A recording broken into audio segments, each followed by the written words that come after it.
আমি মৌমিতা। আগের দিন আমি বলেছিলাম যে আমরা কোথায় লাঞ্চ করতে গিয়েছিলাম সেটা দেখাবো।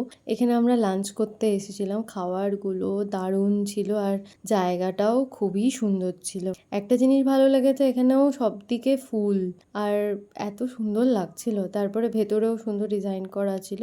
মেইনলি খাবারগুলো খুব ভালো ছিল। আমরা একটা থালি নিয়েছিলাম, নিরামিষ থালি, যেটার মধ্যে অনেক কিছু ছিল। থালির সাথে আমরা আরও কিছু ননভেজ আইটেম নিয়েছিলাম। যেহেতু আমরা অনেকজন একসাথে ছিলাম সেহেতু অনেকগুলো আইটেম নেওয়া হয়েছিল। চিকেন ডাক বাংলো, মাটন কষা আর চিকেন কারি, এই সব খাবার খুব ভালো ছিল।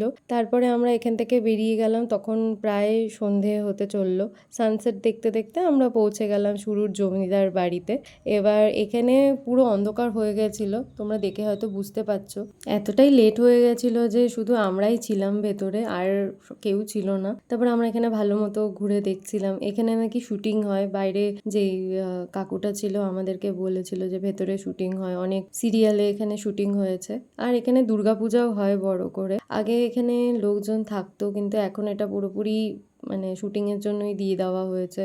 এই যে আমাদের পুরো গ্রুপ একই ফ্রেমের মধ্যে। এই জমিদার বাড়ির পাশেও একটা মন্দির ছিল যেটা আমরা দেখে আসলাম, এখানেও নাকি শুটিং হয়েছে। এরপর ঘুরে আমরা রুমের দিকে গেলাম। আমি গিয়ে 1 কাপ কফি খেয়েছি। এরপর দাদারা কিছু খাবার নিয়ে এসেছিল, সেগুলো খেলাম। আর রাতে ডিনার করার এক ফোঁটা ইচ্ছা হয়নি। আর এই ভিডিও ভালো লাগলে লাইক, শেয়ার, সাবস্ক্রাইব করতে ভুলো না। আজকের জন্য বাই।